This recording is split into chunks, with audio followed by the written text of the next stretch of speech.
Muito bem, falando sobre a questão da lição número 3, a parte de segunda-feira, nós podemos perceber que João inicia o livro dele com uma expressão, o verbo era Deus. Ele não inicia nem dizendo quem ele era como escritor, nem dizendo o nome de Jesus. Ele prefere usar a palavra logos. É uma expressão assim que mostra muita honra.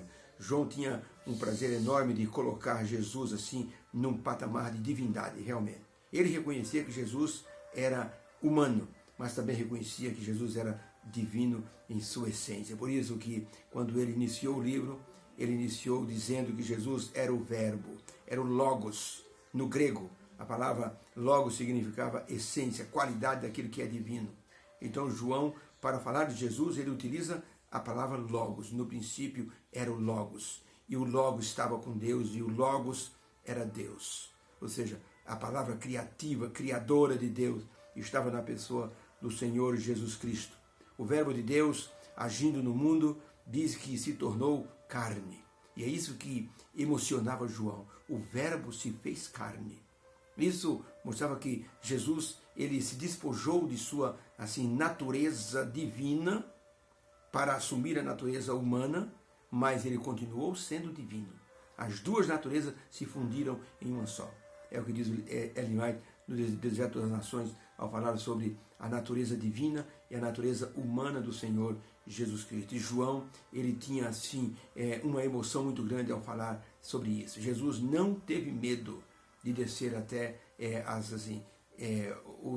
o poço do pecado que o mundo simbolizava, para estar aqui junto daqueles que estavam caídos. Quando houve um surto de febre amarela no mundo, na década de 30, depois 40, as pessoas não tinham vacina, não tinham remédio, e quem estava contaminado ficava em quarentena, ficava isolado.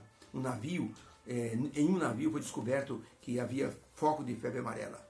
Os marinheiros e os passageiros que tinham sintomas de febre amarela foram colocados em um barco e deixados em uma ilha, perto da França. Pois médicos vinham de longe com um barco e com potentes binóculos, eles examinavam os doentes e davam o diagnóstico. Os doentes gritavam, choravam, imploravam, mas o médico não ia lá com medo de se contaminar. Jesus Cristo não teve medo da contaminação, porque ele estava apegado ao Pai. Ele tinha a natureza divina, por isso que João disse que ele era o Logos.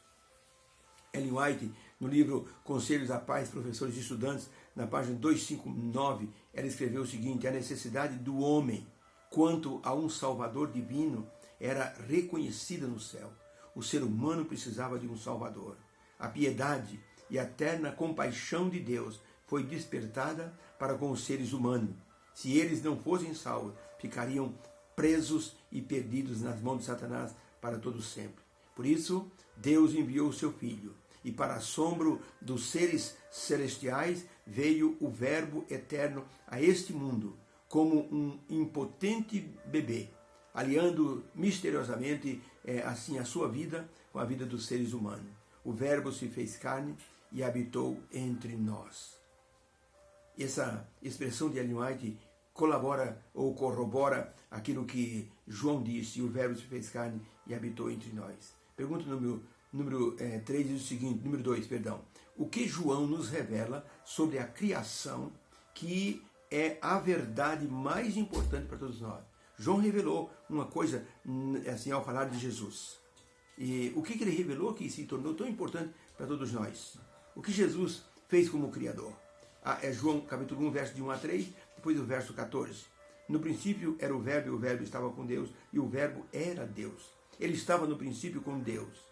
Todas as coisas foram feitas por ele, e sem ele nada do que foi feito se fez. E o Verbo se fez carne e habitou entre nós, e vimos a sua glória como a glória do unigênito do Pai, cheio de graça e de verdade.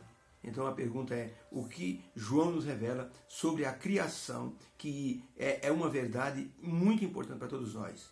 A resposta é: João revelou que Jesus é o Criador de todas as coisas neste mundo.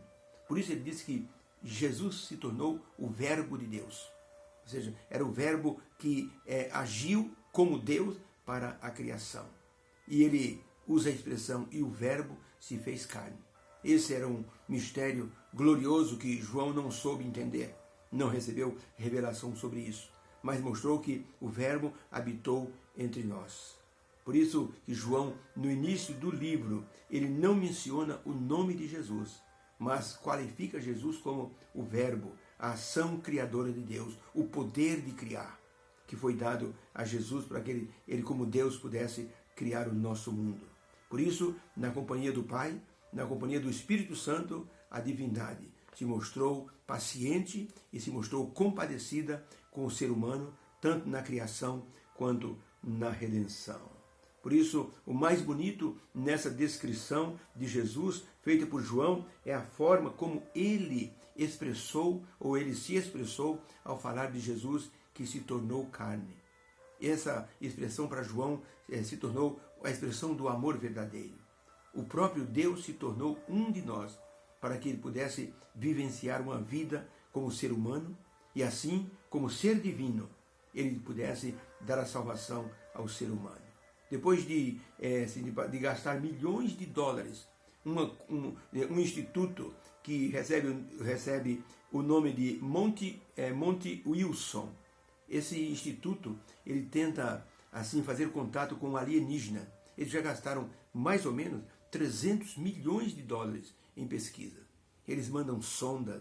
Por exemplo, agora foi um foguete chamado Júpiter, foi na direção de Saturno, para que ele possa examinar as luas. Dizem que numa das luas de Saturno tem uma camada de gelo e por baixo tem um mar. Ele diz que ali tem micro-organismo, que pode ser assim explicado o início da vida no nosso planeta. Esse Instituto Monte Wilson está tentando contato com seres extraterrestres. E o seu diretor, que tem o nome de Roberto Jastrow, ele diz que nós estamos tentando contato com seres alienígenas evoluídos, seres com bilhões de anos, que poderiam nos ajudar a entender por que nós estamos aqui, ajudar a ensinar as pessoas a não desenvolver armas para destruição e viver em paz. E o contato com esses seres que são altamente intelectuais, altamente desenvolvidos moralmente e até espiritualmente, poderia ser a saída para a humanidade. E que pena que as pessoas procurem esse contato com seres alienígenas, com pesquisa, olhando o espaço para ver se encontram um sinal de vida. Que pena que eles procurem no lugar errado, porque Deus já mandou o melhor extraterrestre que poderia haver nesse planeta, que foi Jesus Cristo. Ele fez o contato maior com todos os seres humanos. Ele deu a vida para salvar os seres humanos. Mostrou o maior contato que poderia haver do universo com o nosso mundo, da divindade com o nosso mundo, o Senhor Jesus. Por isso João, ele era tão emocionado, ele ficava muito emocionado quando ele dizia, e o verbo se fez carne e habitou entre nós, e vimos a sua luz como o unigênito do Pai. Ele fala de uma forma emocionada, com muita honra nas palavras. João tinha, por Jesus Cristo, por isso ele é chamado discípulo amado. João não desgrudava de Jesus. E ele foi modificado, transformado por essa aproximação com o Senhor Jesus Cristo. Inicialmente chamado de filho do trovão, ele e o irmão dele, Tiago. E os dois eram temperamentais, mas foram sendo modificados. E depois João foi chamado de o discípulo do amor, porque ele reconheceu que a divindade de Jesus estava modificando a sua vida. Ellen White escreveu no livro Atos dos Apóstolos, na página 472, que o Filho de Deus, ele se rebaixou para levantar os caídos desse mundo. Para isto, ele deixou os mundos sem pecado lá em cima e veio até a terra, sendo compassivo, terno e muito gentil para com todos nós. Jesus representava o caráter de Deus. Por isso João disse, o verbo se fez carne e habitou entre nós, cheio de graça e de verdade. Deus nos abençoe a entendermos esse sagrado assunto. Se nós reconhecermos Jesus como o nosso Criador, nós o amaremos. E Jesus diz, se vocês me amarem, eu e o Pai viremos fazer morada em você. Deus nos abençoe. Possamos honrar Jesus Que Deus seja louvado pelo grande amor, enviando Jesus, o Deus Filho, para estar conosco nesse mundo. Que haja uma bênção em cada coração. Fica com Deus.